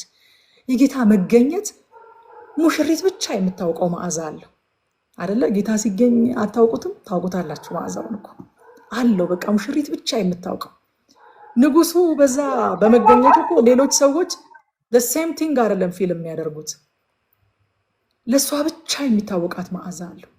ጌታ በመካከላችን ሲገኝ ለእኛ ብቻ ለሙሽሪት ብቻ የሚታወቃት መዓዛ እንዳለ ማለት ነው። ከሙሽራዋ ጋር አብራ ስትሆን መዓዛውን ታውቀዋለች። ስለዚህ ወዳጆቼ ለክርስቶስ መስራትን ብቻ ሳይሆን ለክርስቶስ መሮጥን ብቻ ሳይሆን ከሱ ጋር ማረፍን ከሱ ጋር ጊዜ ማሳለፍን ልንለማመድ ያስፈልጋል። ምክንያቱም አፍተሮል የግንኙነታችን ፋውንዴሽኑ መሰረቱ ፍቅር ስለሆነ ማለት ነው። ምን እንማር ከዚህ ምዕራፍ? ሌሎቹ ላይ እንደዚህ አልቆይም፣ ይሄ መግቢያ ስላለውም ጭምር ነው። ምን እንማር? መጀመሪያው በክርስቶስ ሐሴት ማድረግንና መርካትን እንለማመድ። ከጌታ ጋር ያለን ግንኙነት ከአሰሪና ሰራተኝነት የተለየ ነው። የአሰሪና ሰራተኛ ግንኙነት አይደለም ያለን። አዎ ከሱ ጋር አብረን የምንሰራ ሰራተኞች ነን፣ ግን መሰረቱ የግንኙነታችን ፋውንዴሽኑ ፍቅር ስለሆነ በእርሱ ሐሴት ማድረግ፣ በሱ መርካት፣ ከሱ ጋር ጊዜ መውሰድ ልንለማመድ ያስፈልጋል። ሁለተኛ ቅድም እንዳልኩት ሳበኝ እንበለው፣ በየቀኑ ሳበኝ እንበለው። ልቤን ሳበው፣ አእምሮዬን ሳበው፣ ዲዛይርን የልቤን መሻት ሳበው፣ ሳበኝ እንበለው። ሶስተኛ ጥቁር ነኝ ግን ውብ ነኝ። ምን እያለች ነው? ከነብዙ ድካሜ ይወደኛል እንበል። እዚህ መሰረት ላይ እንቆም ወገኖቼ። አንዳንድ ሰው ጥቁረቱ ላይ በጣም ያጋድላል። ጥቁር ነኝ የሚለው ላይ ስታክ አድርጎ በጣም የተኮነነ የተሰበረ ህይወት ነው ያለው። አንዳንድ ሰው ደግሞ ጥቁር ነኝ የሚለውን ትቶ ውብ ነኝ ላይ በጣም አክርሯል። ባላንስ ያስፈልጋል። እና ይሄኛው ውብ ነኝ ባዩ ደግሞ ትህትና የሚባል ነገር አልፈጠረበትም። ስለመወደዱ ራሱ አይደነቅም። ምክንያቱም ጥቁር እንደነበረ አያውቅም። ጥቁር ነኝ ማለት የሰውነት ድካም ነው። ጥቁር ነኝ ማለት አልችልም ነበረ፣ ደካማ ነበርኩኝ፣ ሙት ነበርኩኝ፣ ከእግዚአብሔር ጋር የተጣላው የእግዚአብሔር ጠላት ነበርኩኝ፣ ኃጢአተኛ ነበርኩኝ ማለት ነው።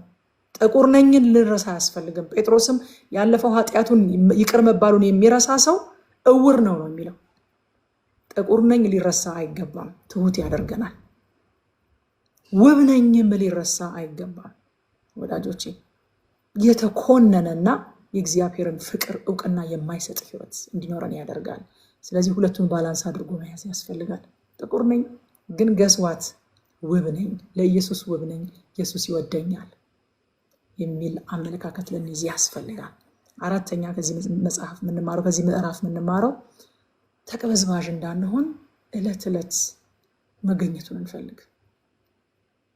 በቃ ካላገኘው ተቅበዝባዥ ሆኜ መቅረቴ ነው እንዳለችው ማለት ነው። ዕለት ዕለት መገኘቱን ህልውናውን እንጠማ። ምዕራፍ ሁለት በሙሽሪት ድምፅ ነው የሚጀምረው። እንደዚህ ትላለች፣ እኔ እንደ ሳሮን ጽጌረዳና በሸለቆ ውስጥ እንደሚበቅል የሱፍ አበባ ነኝ አለች። ዋው!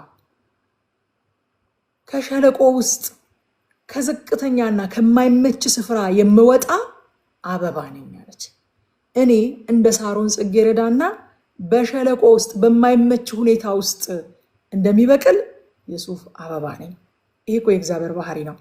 ከሸለቆ ውስጥ ከዝቅተኛ ከማይመች ስፍራ ውበትን ማውጣት፣ አበባን ማውጣት የእግዚአብሔር ባህሪ ነው። እንደዛ ነኝ እኔ ያለች።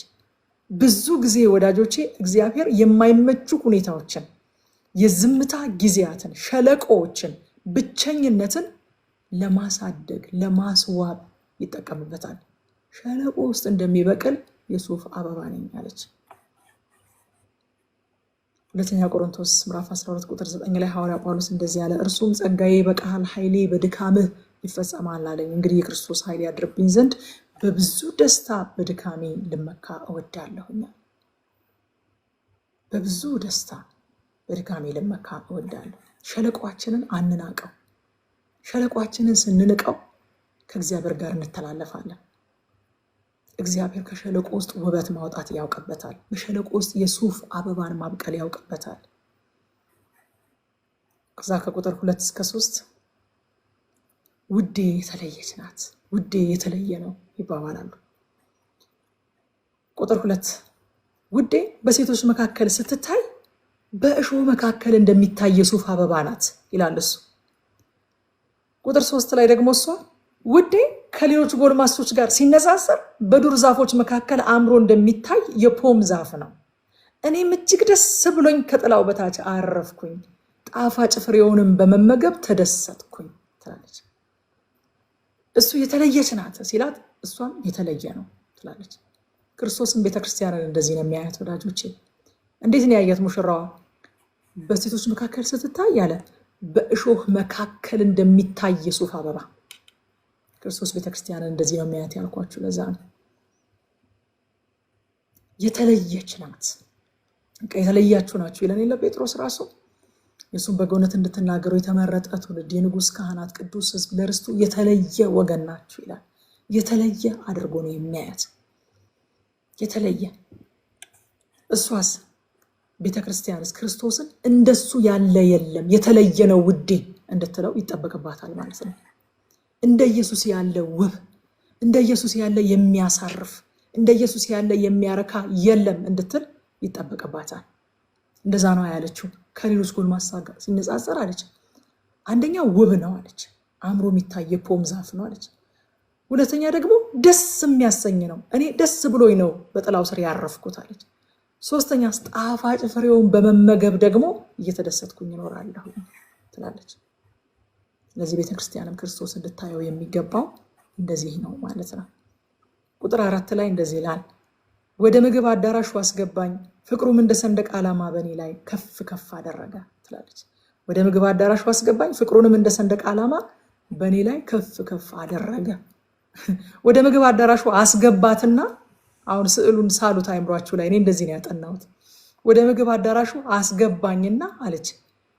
ከዛ የፍቅሩን ሰንደቅ ዓላማ በኔ ላይ ከፍ ከፍ አደረገ፣ አውለበለበው በኔ ላይ የፍቅሩን ሰንደቅ ዓላማ። ምን ማለት ነው? እንዴት ገባች ለሚሉት ስለምወዳት አላቸው። ሃሌሉያ ሃሌሉያ። ወደ ምግብ አዳራሹ መግባቷ ይህቺ ጥቁር፣ ይህቺ ፀሐይ ያጠቆራት፣ ፀሐይ ያቃጠላት ወደ ምግብ አዳራሹ መግባቷ ብዙዎችን የሚያስደንቅ ነገር ነው፣ የሚያስደነግጥ ሾኪንግ ነው። ከዛ ግን የፍቅሩን ሰንደቅ ዓላማ በላይዋ አውለበለበው። ልክ ንጉሱ ለንግስት አስቴር ወደሱ ስትገባ በትሩን እንደዘረጋላት ማለት ነው። ከዛ በኋላ ማንም እንደማይናገራት በቃ ንጉስ ያልጠራው ሰው ወደዛ ከገባ፣ ንጉስ ሳይጠራው ወደዛ ከገባ ንጉስ በትሩን ካልዘረጋለት በስተቀር ይገደላል። እና የሚገድሉ የሚቀጡ ከበው አሰፍስፈው ባሉበት ንጉሱ በትሩን ዘርግቶ እንደገላገላት፣ ይሄ ንጉስም ወደ ምግብ አዳራሹ ሲያስገባት የብዙዎች አይን አረፈባት። እንዴት ገባች ሲሉት ስለምወዳት አላቸው። በቃ አፋቸውን አዘጋቸው። የፍቅሩን ሰንደቅ ዓላማ በእኔ ላይ ከፍ ከፍ አደረገና አውለበለበው። ሃሌሉያ ሃሌሉያ። እንግዲህ በክርስቶስ ኢየሱስ ላሉት አሁን ኩነኔ የለባቸውም። ወደ አብ የገባንበት በፊቱ የቆምንበት መሰረት እሱ ለኛ ያለው ፍቅር ነው። እንዴት ገባን ወደ አብ?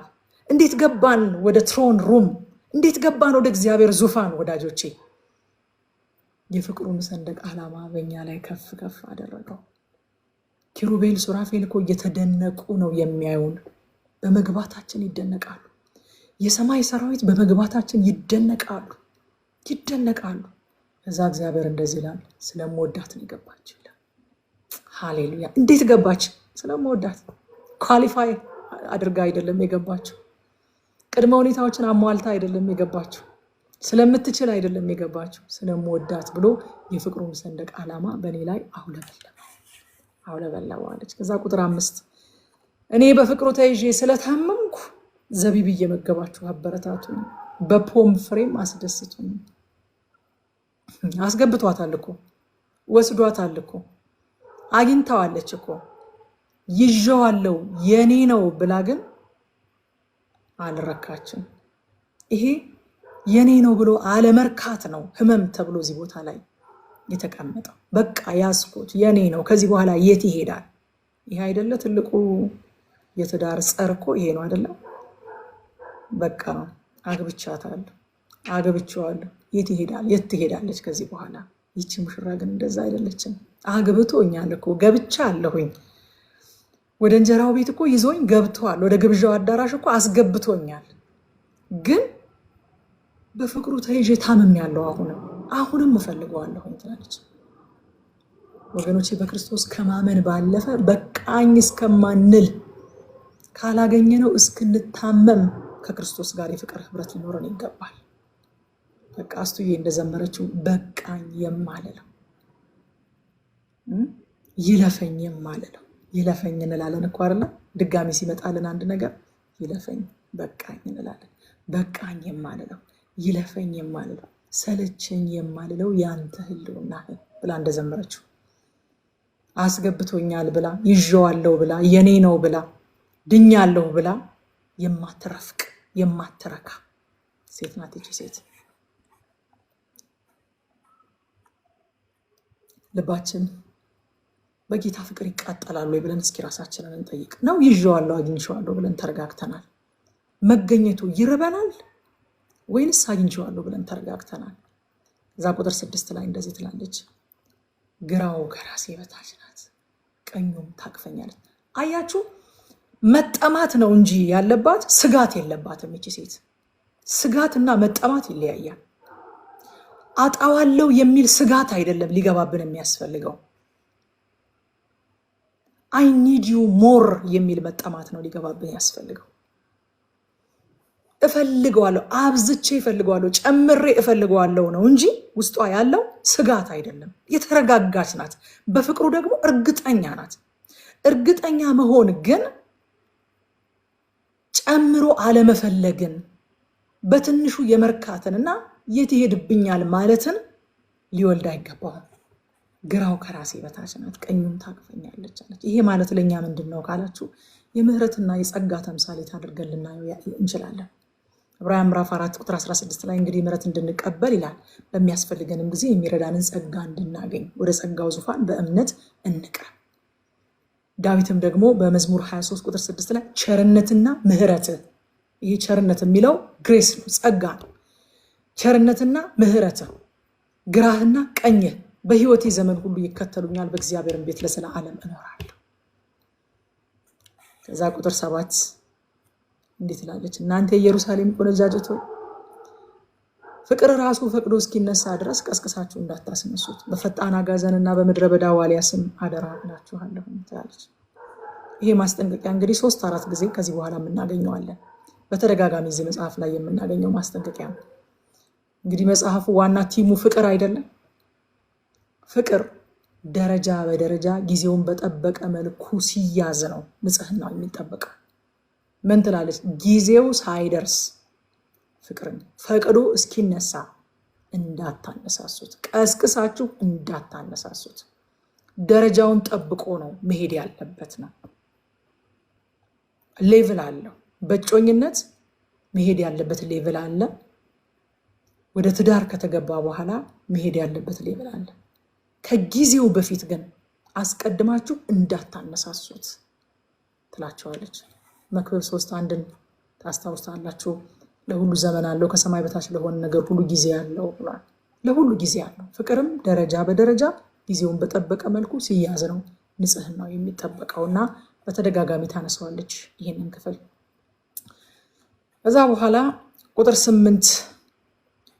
8 ጀምሮ እስከ 13 ድረስ እንደዚህ ይላል። ውዴ በተራሮችና በኮረብቶች ላይ እየዘለለ እየተወረወረ ሲመጣ ድምፁ ይሰማል። ውዴ ዋልያ ወይም የአጋዘን ግልገል ይመስላል። እነሆ ከቤታችን ቅጽር አጠገብ ቆሟል። በመስኮት ወደ ውስጥ ይመለከታል።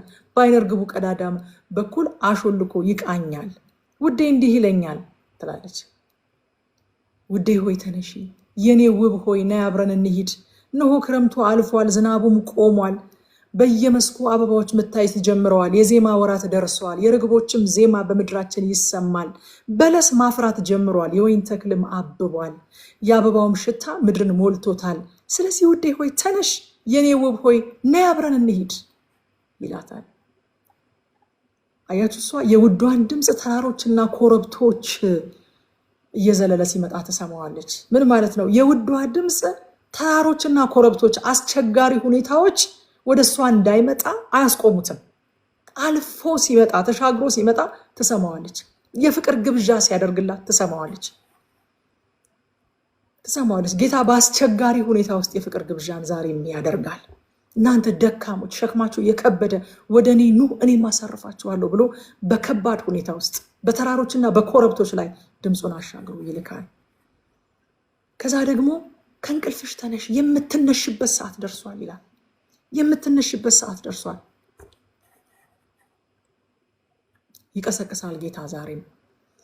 ከእንቅልፍ ይቀሰቅሳል፣ ከድካም ይቀሰቅሳል፣ ሲዝንን ከመተላለፍ ሲዝንን ካለማወቅ ይቀሰቅሳል።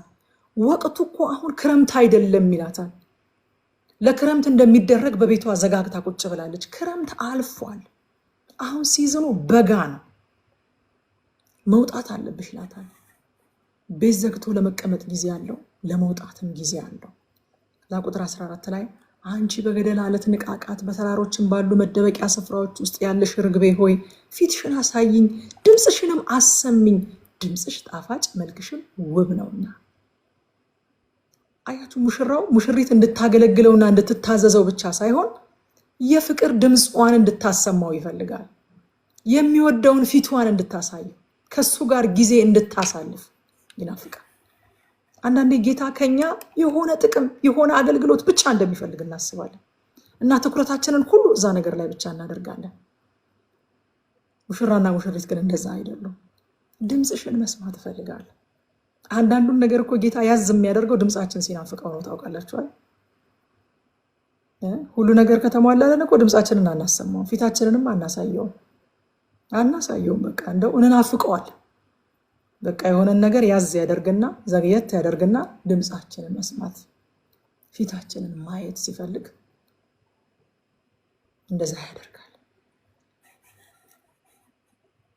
ከዛ ቁጥር 15 ስለዚህ የወይን ተክላችንን እንዳያጠፉብን ቀበሮችን እነዛን ትናንሽ ቀበሮች አጥምዳችሁ ያዙልን ይላል። እንግዲህ የወይን ስፍራ ማለት የፍቅር ስፍራ፣ ህብረት የማድረጊያ ስፍራ ነው። ይህንን ውብና እያበበ ያለ ስፍራ የወይን ስፍራችንን እንዳያጠፉት እንዳያበላሹት ጥቃቅን ቀበሮችን አጥምዳችሁ ያዙልኝ። ቦታው በጣም ያማረ ነው፣ ቦታው በጣም የከበረ ነው። ግን ጥቃቅን ቀበሮች ሊያጠፉት ይችላሉ። አይገርምም? ጥቃቅን ቀበሮች ሊያበላሹት ይችላሉ። ወዳጆቼ ከጌታ ጋር ያለን የፍቅር ህብረት እያበበ ያለ መንፈሳዊ ነገር ያንን የከበረ ነገር ለማበላሸት ጥቃቅን ቀበሮች በቂ ናቸው። ጥቃቅን ናቸው እነዛ ቀበሮች። እርሻው ትልቅ ነው፣ እርሻው የከበረ ነው፣ ዓላማው የከበረ ነው። እዛ ቦታ ላይ ያለው ፍቅር፣ እዛ ቦታ ላይ ያለው ህብረት እጅግ በጣም የከበረ ነው። ግን ለማጥፋት ለማበላሸት ጥቃቅን ቀበሮች በቂ ናቸው። አጥምዳችሁ ያዙ። ጥቃቅን ናቸው ብላችሁ አትናቋቸው፣ ያበላሹታል። አያችሁ፣ ያበላሹታል። ጥቃቅን መሆናቸውን አትዩ። ያዙልኝ ይላል። ትንሽ ናት ብላችሁ ማመቻመችን አትናቁ። ትንሽ ናት ብላችሁ ቂምን አትናቁ። ትንሽ ናት ብላችሁ ቸልተኝነትን አትናቁ። ትንሽ ናት ብላችሁ ትዕቢትን አትናቁ። ልብ ውስጥ የሚጸነስ ትንሽ እርኩሰትን አትናቁ። ፍሬያማውን የከበረውን ከጌታ ጋር ጊዜ የምናሳልፍበትን እርሻችንን ያበላሸዋል። ትልቁን የወይን እርሻ ያበላሸዋል። ጥቃቅን ነው ብላችሁ አትናቁት። የወይን ስፍራዬን እያበላሸብኝ ያለው ጥቃቅን ቀበሮ በህይወቴ ምንድን ነው ብለን እንጠይቅ። ቁጥር 16 ውዴ የኔ ነው እኔም የእርሱ ነኝ፣ እርሱ መንጋውን በውብ አበቦች መካከል ያሰማራል ትላለች። እሱ የኛ መሆኑን እርግጠኛ እንደሆንን ሁሉ እኛም ሙሉ ለሙሉ የእርሱ መሆናችንን እርግጠኞች ልንሆን ያስፈልጋል። እሱ የኛ ነው፣ ምንም ጥርጥር የለውም። እኛ ግን የእሱ ነን ወይ እንላለን ወይ ሳይሆን በእውነት እኛ የእሱ ነን ወይ ነው ጥያቄው። ነን ወይ? ከዛ ደግሞ የእሱ ነኝ ብቻ ሳይሆን ያሰማራኛል የሚል እርግጠኝነትም ሊኖረን ያስፈልጋል። እኔ የእሱ ነኝ አለችና እሱ እኮ መንጋውን በውብ አበቦች መካከል ለሚያሰማራው አለች። በቃ እኔ በር ነኝ አለና ጌታ በእኔ የሚገባ ይገባል፣ ይወጣል፣ መሰማሪያንም ያገኛል እንዳለው ማለት ነው። ይሄ እምነት ሊኖረን ያስፈልጋል። አንደኛ ቆሮንቶስ ምዕራፍ 6 ከ19 እስከ 20 ወይስ ስጋችሁ ከእግዚአብሔር የተቀበላችሁት በእናንተ የሚኖር የመንፈስ ቅዱስ ቤተ መቅደስ እንደሆነ አታውቁምን አለና በዋጋ ተገዝታችኋልና ለራሳችሁ አይደላችሁም። ስለዚህ በስጋችሁ እግዚአብሔርን አክብሩ ይላል። ክርስቶስ በዋጋ ገዝቶናል፣ እኛ የራሳችን አይደለንም። ልክ ባልና ሚስት ከተጋቡ በኋላ ሚስት በገዛ ስጋዋ ላይ ፈቃድ የላትም፣ ፈቃድ የባሏ ነው እንጂ። ባል በገዛ ስጋው ላይም ፈቃድ የለውም፣ ፈቃድ የሚስቱ ነው እንጂ እንዳለ ሐዋርያው ጳውሎስ በቆሮንቶስ መልእክቱ ላይ ጌታ ኢየሱስ ክርስቶስን አዳኝና ጌታ አድርገን ከተቀበልን በኋላ እኛ በገዛ ስጋችን ላይ ስልጣን የለንም። ስልጣን የጌታ ነው እንጂ ውዴ የኔ ነው ብቻ ሳይሆን እኔም የውዴ ነኝ፣ እኔም የእርሱ ነኝ፣ እኔ የራሴ አይደለሁም፣ በራሴ ላይ ስልጣን የለኝም የሚል አመለካከት ልንይዝ ያስፈልጋል። ምን እንማር ከዚህ ምዕራፍ? አንደኛ በጥላው ስር በመገኘቱ ውስጥ እንረፍ። ጊዜ እንውሰድ፣ እንረፍ። ሁለተኛ ጥቃቅን ቀበሮችን እያደንን እናጥፋ።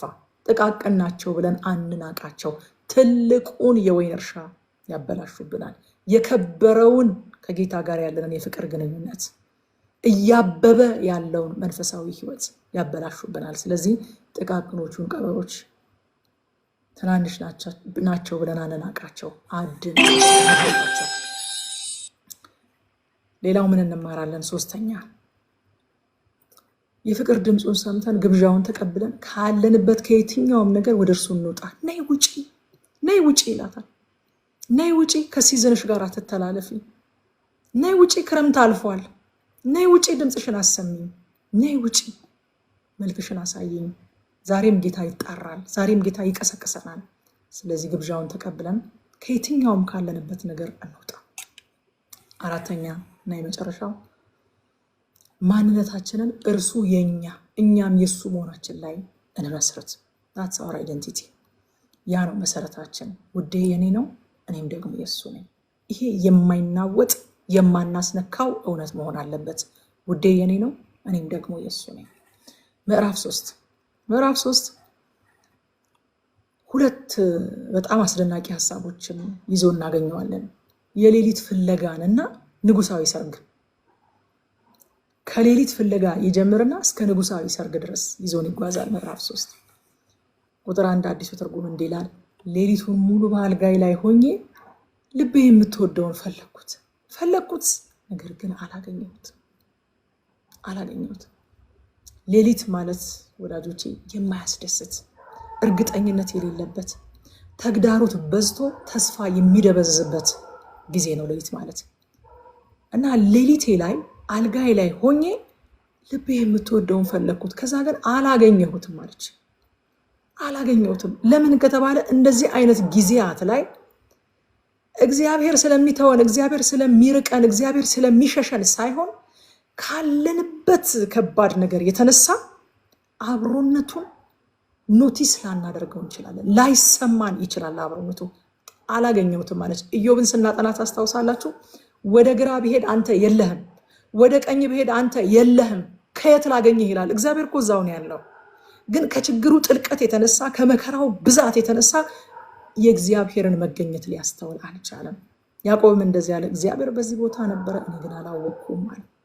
አንዳንድ ጊዜ ከችግሩ ክብደት የተነሳ ከመከራው ብዛት የተነሳ እግዚአብሔር አጠገባችን እያለ አላገኘሁትም፣ የለም ልንል እንችላለን። እንደዛ ነው የሆነችው።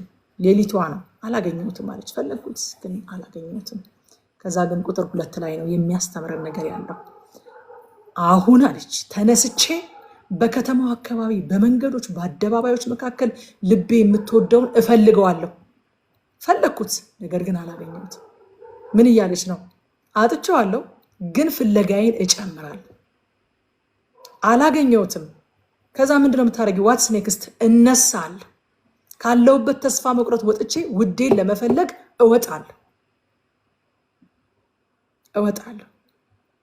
there is no option። የምፈልገው እስካገኘው ድረስ ነው። እስኪደክመኝ ድረስ አይደለም፣ እስኪሰለቸኝ ድረስ አይደለም። የምፈልገው እስካገኘው ድረስ ነው አለች። እነሳለሁ። አላገኘሁትም፣ ስለዚህ አላቆምም። ፍለጋዬን የማላቆመው ለምንድን ነው? ስላላገኘሁት ነው። የምፈልገው እስካገኘው ድረስ ስለሆነ ወገኖች፣ ጌታን መፈለግ it's not optional፣ አማራጭ ያለው ነገር ስላልሆነ የምንፈልገው እስክናገኘው ነው። እስኪያገኙት የመፈለግ ቁርጠኝነት ካላቸው ሰዎች ደግሞ እግዚአብሔር ራሱን አይሰውርም። ወደ እግዚአብሔር ቀረቡ እርሱም ይቀርባቸዋል ተብሎ ስለተጻፈ ማለት ነው። እስካገኘው ድረስ ነው የምፈልገው የሚል ቁርጠኝነት ካለ ራሱን ከኛ አይሰውርም። ልባችን ሲዝልብን፣ የህይወት ሌሊት ላይ ስንሆን ሆም ብለን ኢንቴንሽናሊ ተነስተን የጌታን ፊት እንፈልግ። ጌታ አጠገባችን የሌለ ሲመስለን፣ የእግዚአብሔር መገኘት ሳይሰማን ሲቀር፣ መገኘቱ ሲሰማን ጌታን መፈለግማ ማን ያቅተዋል? መገኘቱ ሳይሰማን ሲቀር፣ ሌሊት ሲሆን፣ እርግጠኝነት ሲጠፋ፣ ተስፋ ሲደበዝዝ ኢንቴንሽናሊ ተነስተን እግዚአብሔርን እንፈልግ። ሌሊት ነው አላገኘሁትም አለች፣ ግን እነሳለሁ፣ እወጣለሁ፣ እፈልገዋለሁ፣ ጨምሬ እፈልገዋለሁ አለች። እዛ ቁጥር 3 እየተዘዋወሩ ከተማውን የሚጠብቁ ሰዎች አገኙኝ፣ እኔም ማለች ልቤ የምትወደውን አይታችሁታል እየጠየኳቸው አለች። የከተማይቱን ጠባቂዎች በትሁት ልብ አቅጣጫ እንዲያሳዩት ጠይቃቸዋለች። ከኛ የቀደሙትን አቅጣጫ መጠየቅ ብልህነት ነው። ቁጥር 4 ላይ ከእነርሱ ጥቂት አለፍ እንዳልኩ አለች ልቤ የምትወደውን አገኘሁት። በዚህ እርግጠኝነት ከሚፈልጉት አይሰወርም ብያቸዋለሁ። አገኘሁት አለች። እንዳያመልጠኝም አጥብቄ ያዝኩት፣ ወደ እናቴም ቤት ወሰድኩት፣ እኔ ወደ ተወለድኩበትም ክፍል አስገባሁት። ዋው!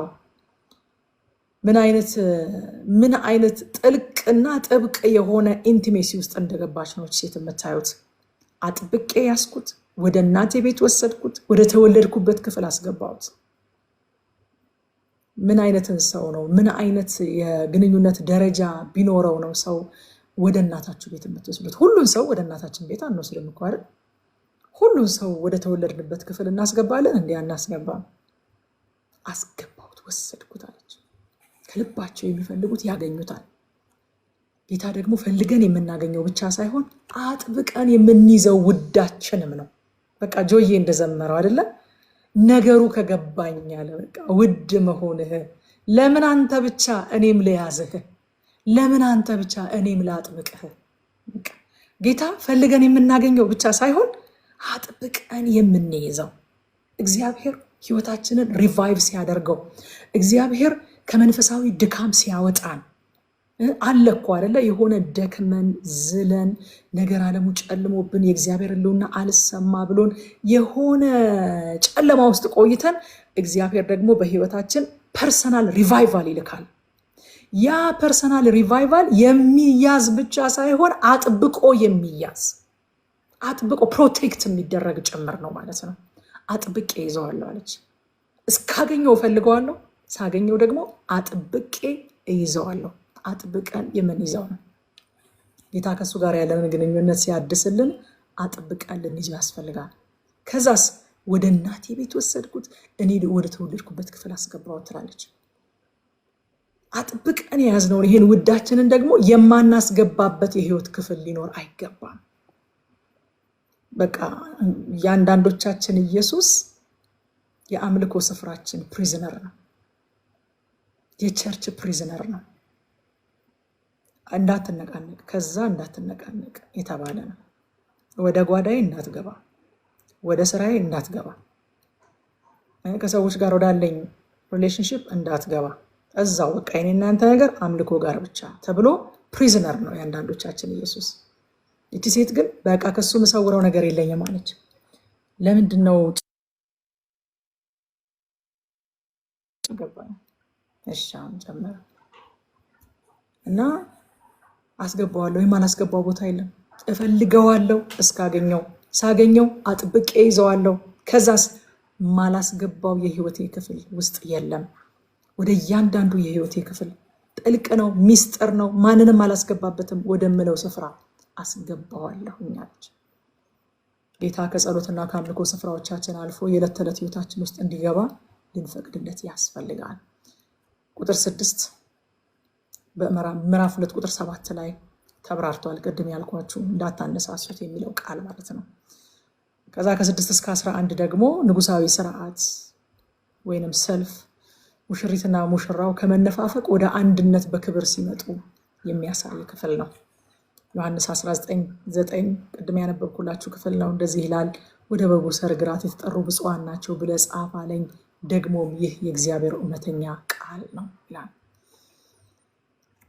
ይጠብቀናል። ከሙሽራችን ጋር አንድ የምንሆንበት ንጉሳዊ ሰርግ ይጠብቀናል።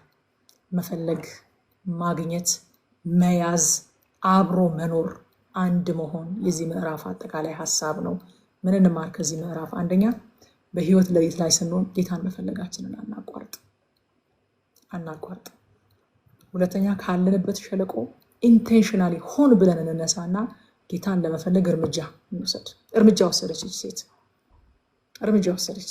እነሳለሁ፣ እወጣለሁ፣ የከተማይቱን ሰዎች ጠይቃለሁ፣ ሄልፕ ጠይቃለሁ፣ በቃ ሄልፕ ጠይቃለሁ፣ ከዚህ ተስፋ መቁረጥ መውጣት እፈልጋለሁ፣ ውዴን ላገኘው እፈልጋለሁ ያለች እርምጃ ወሰደች።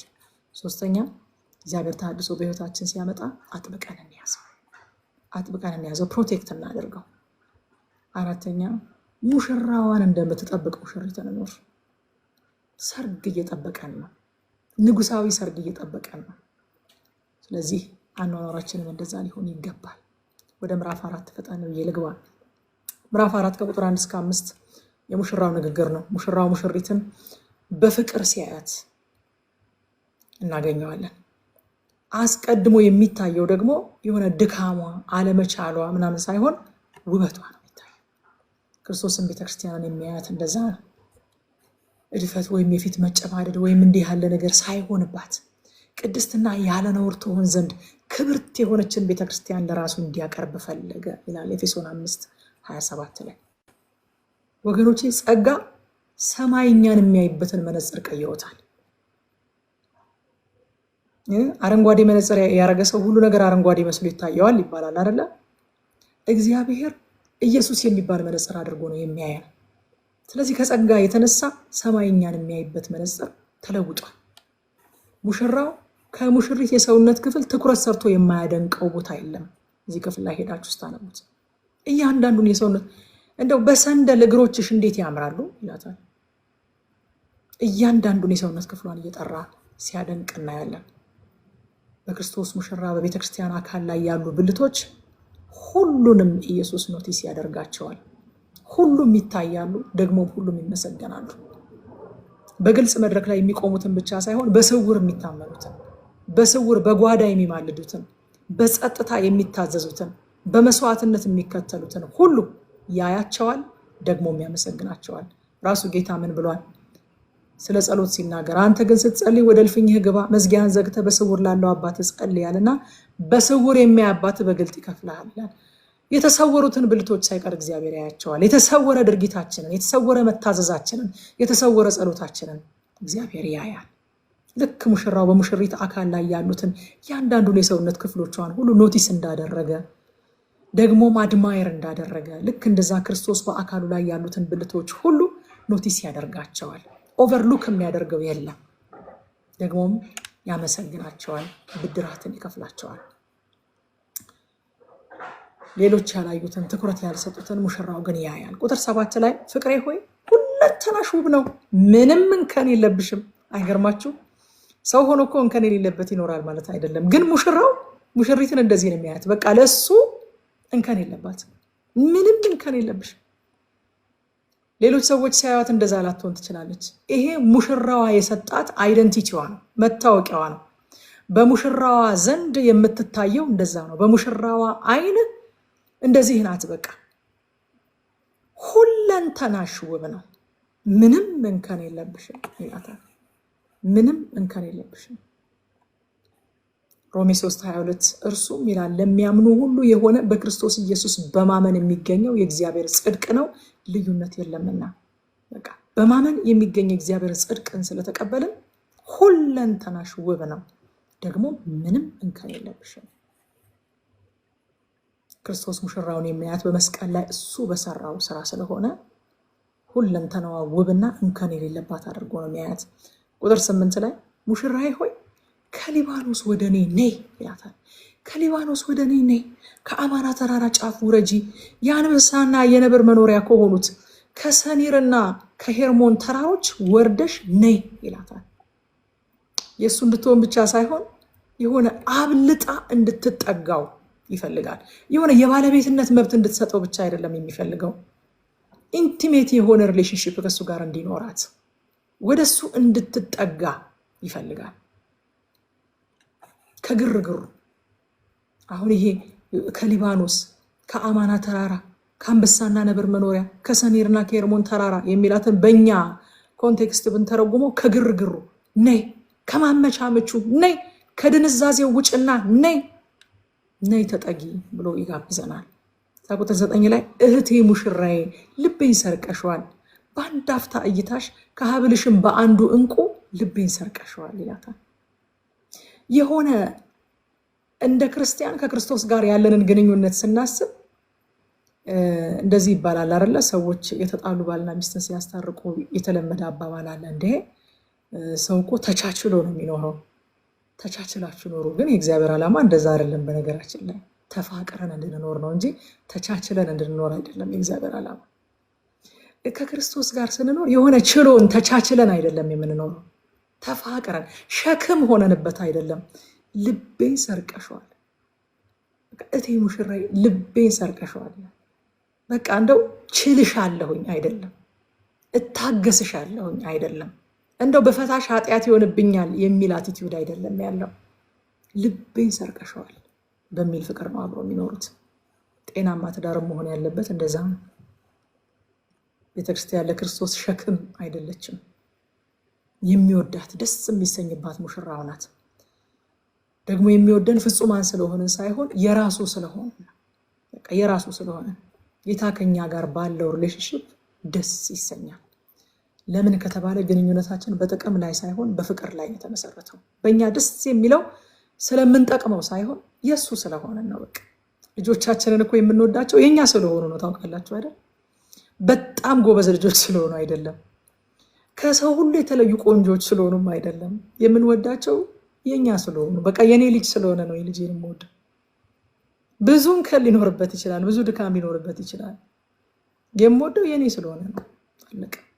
ከሌሎች ልጆች ለይቼ የምወደው የኔ ስለሆነ ነው። ክርስቶስን የእሱ ስለሆነ ነው የሚወደው። ይወደኛል። ለምን? የእሱ ስለሆንኩ፣ የእሱ ነኝ። በቃ ደካማ እንኳን የእሱ ደካማ፣ የእሱ ሰነፍ፣ የእሱ ቸልተኛ፣ የእሱ ስለሆንኩ ይወደኛል። እዛ ቁጥር 12 ላይ አንቺ የኔ ሙሽራ እንደ አትክልት ቦታና ለሌሎች እንደተዘጋ ምንጭ ነሽ ይላል። እንዴት ቢዩቲፉል ቨርስ ነው። 4:00 ሆነብኝ እንዴ! በኢየሱስ ለሌሎች የተዘጋሽ ምንጭ ነሽ። ለሱ ብቻ የተለየች ንጹህ፣ ለሌላ የማትሆን ውብነሽ ብቻ ሳይሆን የኔነሽ ብቻ ሳይሆን ለሌሎች የተዘጋሽ ነሽ። በቃ የኔ ብቻ ነሽ ይላታል። በቃ የአትክልት ስፍራችን ልባችን ለክርስቶስ ብቻ የተዘጋ፣ ለክርስቶስ ብቻ የተጠበቀ ሊሆን ይገባል። ቁጥር 16 ላይ የሰሜን ነፋስ ሆይ ንቃ፣ የደቡብ ነፋስ ሆይ ና ትላለች። ደግሞ መዓዛው ያውድ ዘንድ በአትክልት ቦታዬ ላይ ንፈስ፣ ውዴ ወደ አትክልት ቦታው ይግባ፣ ምርጥ ፍሬዎችንም ይብላ ትላለች። ሙሽሪቷ ናት ይሄንን የምትናገረው። አያችሁ፣ መዓዛዋ እንዲወጣ እንዲያውድ ነፋሱን ትጋብዘዋለች፣ ነፋሱን ትጠራዋለች። የሰሜን ነፋስ ሆይ ንቃ፣ የደቡብ ነፋስ ሆይ ና፣ አንተ ካልመጣህ መዓዛዬ ሊወጣ አይችልም። መዓዛዬ እንዲወጣና እንዲያውድ ነፋስ ሆይ ና ብላ ትጋብዘዋለች። በአትክልት ቦታ ላይ ንፈስ።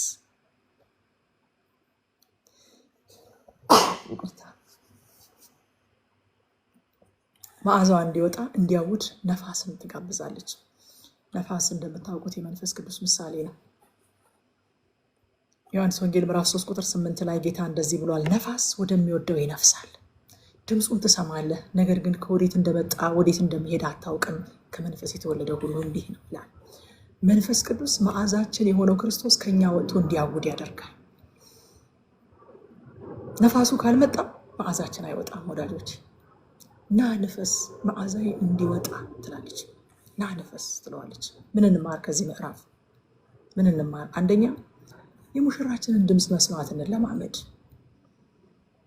በቃ ትሰማዋለች፣ የውዷን ድምፅ ትሰማዋለች። በተራሮች ላይ የዘለለ ሲመጣ ታውቀዋለች። ሁለተኛ ሙሽራችን እንደሚያይን ራሳችንን እኔ እሱ እንደሚያይን ራሳችንን እኔ እሱ የሚያየን በመስቀሉ ስራ ነው። ስለዚህ እኛም ራሳችንን በዛ ማየት አለብን። ሶስተኛ የአትክልቱን ስፍራ ልባችንን ለሙሽራችን እንቀድስለት፣ ለሙሽራችን ፕሮቴክት እናደርግለት። አንቺ የኔ ነሽ ብቻ ሳይሆን ለሌሎች የተዘጋሽ ምንጭ ነሽ፣ ሌላ የማይገባብሽ የኔ የግል ምንጭ ነሽ ይላታል። አራተኛ የመንፈስ ቅዱስን ነፋስ መዓዛችንን እንዲያወጣው፣ መዓዛችን የሆነው ክርስቶስ ከኛ ወጥቶ እንዲሸት ዕለት ዕለት ክርስቶስ ከኛ ወጥቶ እንዲሸት ዕለት ዕለት እንጋብዘው። ጌታ ኢየሱስ ይባርካችሁ።